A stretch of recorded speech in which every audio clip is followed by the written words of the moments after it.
Hello, I'm Jumel Kaputli from Group 4 and this is my report.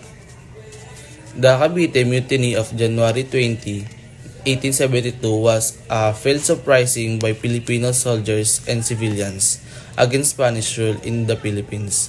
The plan involved assassinating Spanish officials, including the Governor-General, but the plot was mistakenly triggered by fireworks from a festival in Manila.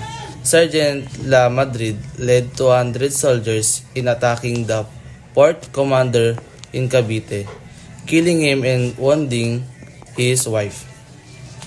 Governor Rojas of Cavite attempted to inform Manila of the revolt, but messengers were intercepted and killed by January 22. Spanish force led by Philip Genovas suppressed the revolt after rebels refused to surrender, and this is my explanation about that.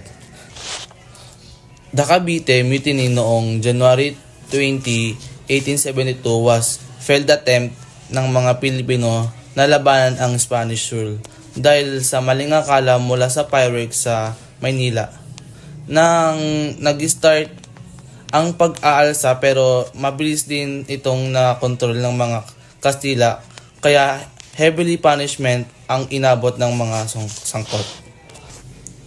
For the next slide, in the aftermath, several prominent figures including Father Jose Burgos, Jacinto Zamora, and Mariano Gomez were accused of involvement. They were executed on February 17, 1872, alongside Francisco Saldua, while others faced long-term imprisonment. To prevent further uprising, Governor Esquerdo requested reinforcement from Spain, leading to the dissolution of the Native Artillery Regiment. A new force of Spanish Peninsulares replaced the local force. Additionally, some individuals were banned from practicing law, and a mass was held at Santo Domingo's Church to mark the arrival of Spanish troops. And this is my explanation about that.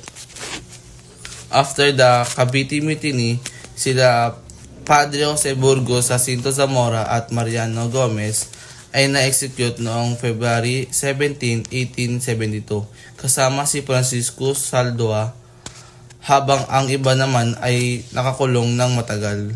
Para maiwasan ng pag-aalsa, nagpadala si Governor Esquerdo ng Spanish reinforcement.